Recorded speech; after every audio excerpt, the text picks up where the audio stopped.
Hello दोस्तों, मैं technician Jitendra स्वागत करता हूं आपका अपने यूट्यूब चैनल रेलगाड़ी वाले में। सबसे पहले मैं अपना इंट्रोडक्शन देना चाहता हूं। मैं अभी रेलवे में टेक्नीशियन के पद पे सेलेक्टेड हूं और अभी जॉब कर रहा हूं।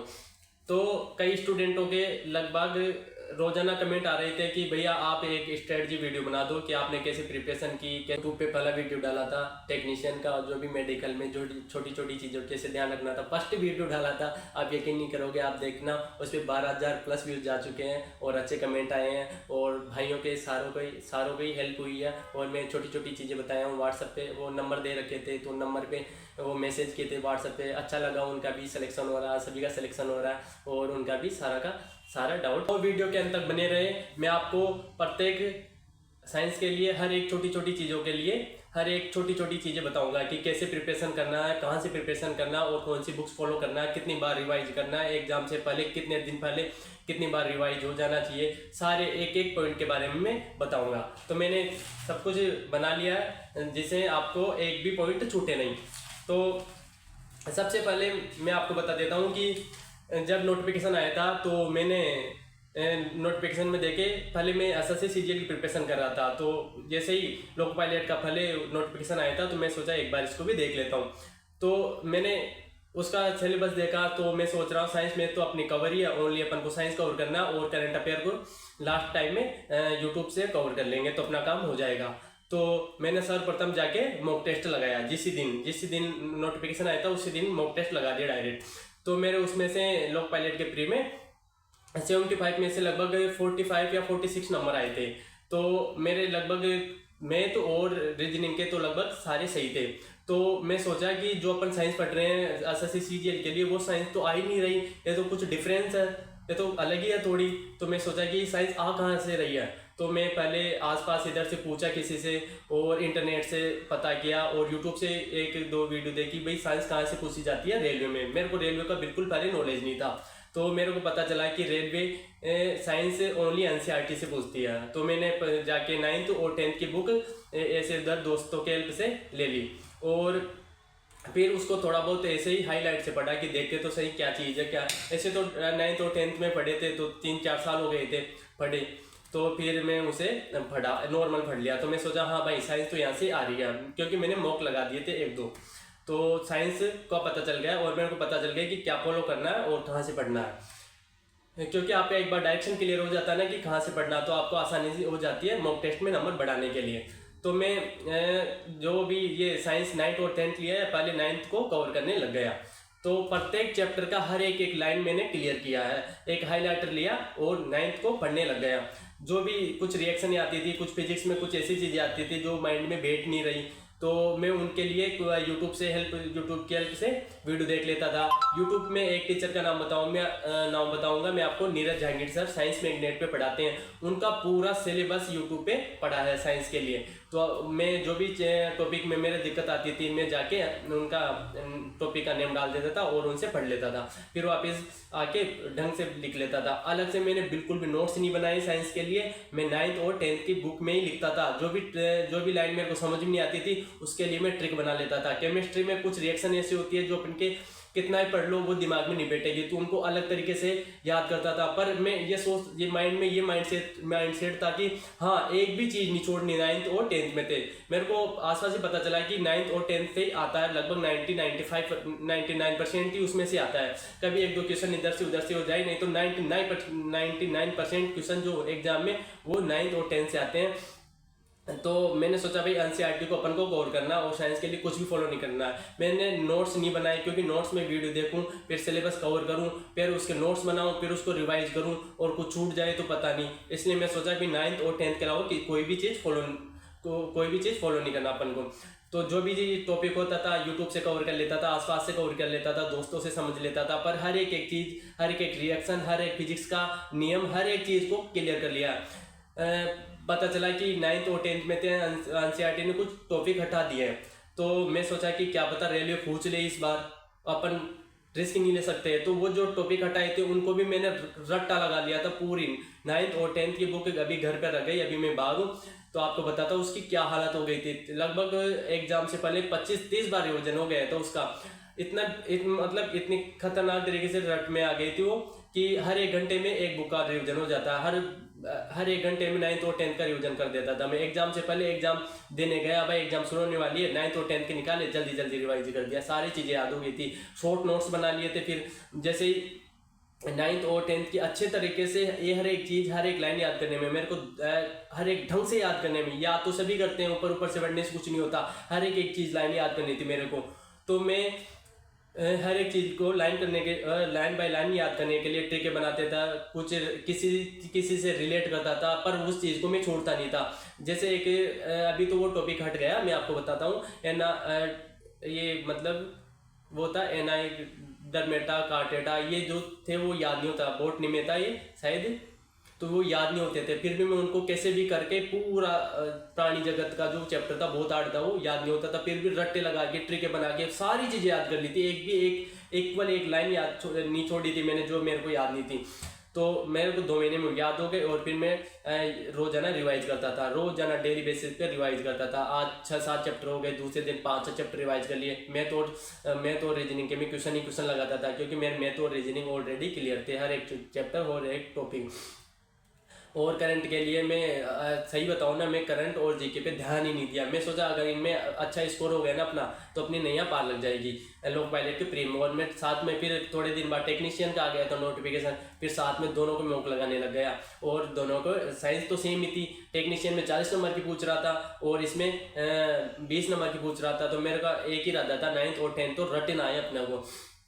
तो 2 महीने में मेरे को 9th और 10th की याद हो गई। तो फिर कुछ क्वेश्चन आ जाते थे, 1-2 क्वेश्चन जो 6 से लेकर और 8 तक की जो एनसीईआरटी थी उसमें से पूछ लेता था। एक सिंगल क्वेश्चन जो सबको याद रहता है, बहुत नॉर्मल क्वेश्चन थे। पर मैं सोचा कि भाई अपन रिस्क नहीं ले सकते। एक दिन गूगल पे गया और एनसीईआरटी डाला 6 की, तो 15-20 मिनट लगे थे मेरे को 6 के एनसीईआरटी में नोट्स बनाने में। 20-25 क्वेश्चन निकले थे जो मेरे के माइंड में नहीं आ रहे थे, तो उनको लिख लिया।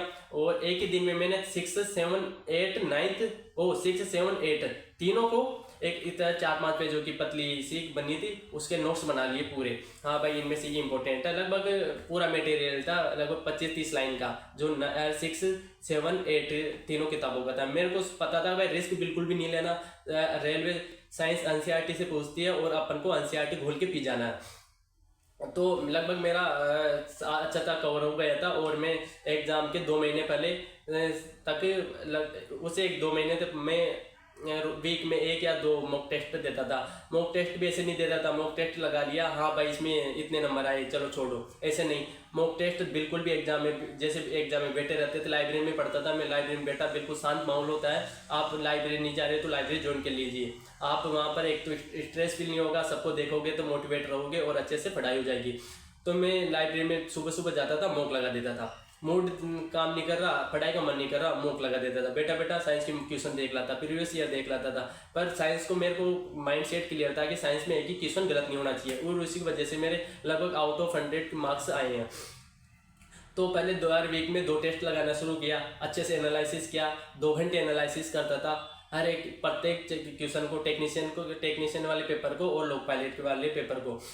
तो और जैसे ही मेरे को पहले लोक पायलट की प्री एग्जाम होनी थी, तो मेरे को पता चल गया भाई हाँ भाई डेट आ गई और 1 महीना बचा। मैं डेली बेसिस पे मॉक देता था लोक पायलट के। मैंने लगभग 70-80 मॉक टेस्ट दे लिए थे, मेरे प्रीवियस ईयर सारे लगा लिए थे। और मैं आपको एक मॉक टेस्ट का अलग वीडियो बना दूंगा, ये थोड़ा लंबा वीडियो हो जाएगा, इसलिए मैं मॉक टेस्ट कैसे लगाएं, कैसे मेरे को 2 घंटे लगते थे, कैसे हर एक चीज़ लिखता था मैं, जो क्वेश्चन सही हो रहे हैं और जो क्वेश्चन गलत हो रहे हैं उनकी भी हर एक चीज़ लिखता था, करंट कहाँ से आ रही है, क्योंकि अपन को अंदाजा लग जाता है उस चीज़ से और अच्छी प्रिपरेशन हो जाती है मार्क्स गेन करने में। तो साइंस के लिए आप एनसीईआरटी फॉलो कर सकते हो, और एनसीईआरटी पढ़ने का तरीका मैं बता देता हूँ। जैसे फर्स्ट चैप्टर खोला आपने तो एक हाइलाइटर लो, और जो उसमें क्या आधी चीज़ें तो बच्चों, जैसे 9th में अपन बच्चे ही होते हैं तो बच्चों को समझाने के लिए कई चीज़ें फालतू की लिखी होती है, तो उनको नहीं पढ़ना। जो इंपॉर्टेंट चीज़ है, जो रिएक्शन इंपॉर्टेंट है, लगभग सारे बहुत चीज़ें जैसे उसमें बूझो पहेली, ये सारे फालतू के क्वेश्चन आओ प्रयोग करें, ये फालतू क्वेश्चन होते हैं, इनको अपन को इग्नोर करना है। तो एक हाईलाइटर लेना और प्रत्येक चैप्टर में जो इंपॉर्टेंट है, हाँ भाई ये लग रहा है इंपॉर्टेंट, उनको सारा को हाईलाइट करना है और प्रत्येक चीज़ याद कर लेनी है उसके 9th और 10th की। हाँ से हो, केमिस्ट्री में आपको कोई इक्वेशन याद नहीं हो, फिजिक्स में कोई लॉ याद नहीं हो, फिजिक्स में कोई चीज़ जो आपको अभी मान लो आप साइंस बैकग्राउंड से नहीं हो तो आपको थोड़ी दिक्कत आए तो साइंस मैग्नेट सर के पास जाओ, यूट्यूब चैनल खोलो, साइंस मैग्नेट डालो, टॉपिक का नेम डालो और उस चीज़ को अच्छे से रिवाइज कर लो और ट्रिकें बना लो। कैसे भी करके हर एक टॉपिक को, हर एक चीज़ को याद करना अपन को। 9th और 10th के अलावा कुछ भी फॉलो मत करो, आंखें बंद करके 9th और 10th को फॉलो कर लो, आपका काम हो जाएगा, आप 100% स्कोर कर सकते हो। तो जैसे ही मेरे यार को पता चला कि भाई 2 महीने बाद, 1 महीने लगा एग्जाम का, मैं डेली बेसिक में मॉक देता था, रिवाइज करता था साइंस को, और मैथ में जो भी इंपॉर्टेंट फॉर्मूले वगैरह था ये रिवाइज कर लेता है। पतली सी बुक बना लिया था भाई, जो लास्ट टाइम पे अपन को रिवाइज करना है। और एग्जाम से पहले मेरे पास 4-5 पेजों की साइंस की शॉर्ट नोट्स बना लिया था मैं भाई, जो छोटे छोटे नोट्स जो इंपॉर्टेंट चीज़ें वो भाई जो अपने दिमाग से निकल जाती है कई बार और ट्यूशन कर लेते हो जाते हैं, 4-5 पेजों बना लिया था, उनको रिवाइज करता था सुबह शाम, दिन में 3 बार रिवाइज कर लेता था, सारी चीज़ें क्लियर हो गई थी। एग्जाम देने से पहले मैं है ना 1 घंटे पहले, हाँ भाई अपन पूछने वाले हैं, तो 9th और 10th की बुक निकाला। कई लड़के बोलते हैं कि एग्जाम से पहले सोना चाहिए, अच्छे से माइंड फ्रेश करना चाहिए। भाई आपका सिलेबस अच्छा है, कवर है, तो आपको कॉन्फिडेंस आएगा। तो मेरे माइंड में ये कुछ नहीं था कि भाई सोना है कुछ करना। मैंने अच्छे से नींद ली है, मेरे सर थे जिन्होंने बता दिया कि ऐसे ऐसे सारी नींद लेनी, अच्छे से नींद लेनी है जाके। मेरा कोटा लगा था एग्जाम, तो मैं रिलेटिव्स के चला गया था और अच्छे से खाया पिया, अच्छे से सो गया और सारी रात लगभग 10-12 घंटे की नींद ली थी प्रॉपर। पर मेरा एग्जाम 3 बजे था, तो मैं वहाँ पर अच्छे से 12-1 बजे पहुँच गया था। तो फर्स्ट शिफ्ट वाले लड़कों से पूछ लिया था भाई क्या है, कैसे चल रहा है, कैसे चेक कर रहे हैं, क्या क्या डॉक्यूमेंट्स मांग रहे हैं। ये चीज़ें एक छोटी छोटी चीज़ें होती हैं जो अपन इग्नोर कर देते हैं, जिससे एग्जाम से बाहर भी हो जाते हैं कई बार। तो मैं सोचा हाँ 3 घंटे पहले चले जाएंगे, तो 3 घंटे पहले चला गया, सभी स्टूडेंटों से बात की कैसे क्या हो रहा है, एग्जाम की सही है। एक साइड में है बढ़िया जगह देखी, 9th और 10th की बुक निकाली, NCERT रिवाइज कर दिया 2 बार, और इंपॉर्टेंट फॉर्मूले की इतनी सी पतली सी PDF थी, सारी को रिवाइज कर दिया। हाँ भाई प्रिपरेशन के लिए रेडी है करके आधे घंटे पहले बढ़िया हाथ पानी वानी पी के चला गया एग्जाम में, और एग्जाम में जाके फोड़ आया। मेरा 1.5 घंटे का एग्जाम था, टेक्नीशियन के लिए बता रहा हूँ, 1.5 घंटे का लगा था। तो मैंने लगभग 40-45 मिनट में पूरा पेपर कर लिया था। फिर मेरे को सोचा कि भाई अपनी स्पीड में कर रहे थे, पर मेरे पास 40-45 मिनट बच गई थी। मैं क्यों भाई एक बार ढंग से देखते हैं, हर एक चीज़, हर एक क्वेश्चन को दोबारा देगा, हर एक चीज़ को। मैथ में जो भाई डाउट लग रहा था भाई इसमें गलत है, तो उसको बराबर पूरी तक देखा मैंने। सोनमर्ग का जो पेपर था उसको 2 बार देखा था, और क्योंकि आप पहले से स्पीड नहीं रखते तो आप 100 क्वेश्चन तक नहीं पहुंच पाते, और लास्ट में कुछ छोटे मोटे क्वेश्चन बच जाते हैं 8-10 जो बहुत इजी होते हैं, और वही मेरिट बना लेते हैं। इसलिए मैं 2 बार पेपर देखा था और ढंग से देखा था। एग्ज़ाम लगा होके मेरे को कॉन्फिडेंस आ गया था, हाँ अपन का अच्छा स्कोर हुआ। मेरे टेक्नीशियन में 100 में से 89 नंबर थे, और लगभग मेरी सारी इंडिया में लगभग मेरा सारी जगह पर सिलेक्शन हो चुका था। तो ये कॉन्फिडेंस था। और जैसे वो आई आंसर की, तो उसमें देखा तो हाँ भाई अच्छा स्कोर था। तो आप साइंस के लिए 9th और 10th की बुक फॉलो कर सकते हो, उसके अलावा कुछ भी फॉलो मत करो। और अगर टीचर साइंस मैग्नेट के सर है नीरज जहांगीर सर, वो NCERT पढ़ाते हैं, उनका जो भी है NCERT से ही सारी चीज़ें पढ़ाते हैं। तो जो भी टॉपिक समझ में नहीं आए, यूट्यूब पे जाओ और जाके उनका जो भी टॉपिक है वो देखो और समझ लो। 9th और 10th तो आसपास के आप लाइब्रेरी में कोई साइंस वाला है तो वो भी समझा सकता है आपको, वो अच्छे से समझाएगा। आपका दोस्त है तो कि भाई ये टॉपिक समझा दे, मेरे को 15 मिनट लगेंगे, तो जब बाहर जाके अच्छे से समझ भी सकते हो। हर एक चीज़ को क्लियर करो, और 9th और 10th में रट लो, ये मान लो रेलवे के लिए, क्योंकि रेलवे की group D, NTPC, loco pilot और लगभग जितने भी एग्जाम है रेलवे की सारी में NCERT पूछी जाती है। और अगर विश्वास नहीं हो तो प्रीवियस ईयर की क्वेश्चन उठा के देख लो, मैं लाइन बाय लाइन क्वेश्चन बता सकता हूँ आपको। आप हर एक चीज़ का क्वेश्चन बता सकता हूँ। जब मैं एग्जाम देख के बाहर निकला था तो एक लड़का पूछ रहा था भाई ये क्वेश्चन पता नहीं कहाँ से आ गया। मैं बताया लगभग 5वें चैप्टर के ऐसे 45 नंबर पर नीचे देख लेना, वो तक याद हो गया था मेरे को कि वहाँ लाइन लिखी हुई उसमें से एक क्वेश्चन। तो ऐसे लगभग रटना है सारी चीज़ों को। 9th और 10th को जो समझने में आए उसे समझो, जो कहीं से भी क्लियर करो, किसी से भी क्लियर करो, पर 9th और 10th को क्लियर करके जाओ, आपका काम हो जाएगा। तो अभी तो टाइम है एग्ज़ाम का, और अभी तो एग्ज़ाम की डेट भी नहीं आई, तो अच्छे से बढ़िया से प्रिपरेशन करो। आपको बहुत बहुत शुभकामनाएं। अगर वीडियो अच्छा लगे तो आप प्लीज़ लाइक कीजिए, सब्सक्राइबर कीजिए। और अगला वीडियो में साइंस का तो ये हो ही गया, मैं तो रीजनिंग और करंट अफेयर के लिए अगला वीडियो बना दूंगा। तो साथ में रहिए, साथ बनाए रखिए। आपके लिए मैं नेक्स्ट अब तो लगभग 7-8 दिन बाद ही वीडियो आएगा, क्योंकि मेरे को भी टाइम नहीं मिलता, बहुत लपड़ों में जॉब भी जाना होता है, सारी चीज़ें करनी होती है। तो अगले ये वीडियो भी आ जाएगा। और इसके लिए माफ़ी करना, क्योंकि ये वीडियो बहुत दिन बाद आया है। मैंने फर्स्ट वीडियो डाला था, उसमें लगभग 12,000 व्यूज आए थे। फर्स्ट वीडियो में 12,000 व्यूज आ गए, तो आप सभी का धन्यवाद। और उसमें अच्छे कमेंट भी आए थे, कई स्टूडेंटों की हेल्प भी हुई थी, तो धन्यवाद आपका। आप साथ बनाए रखिए, और आप में जो भी खुद का एक्सपीरियंस है वो शेयर करता रहूँगा। धन्यवाद।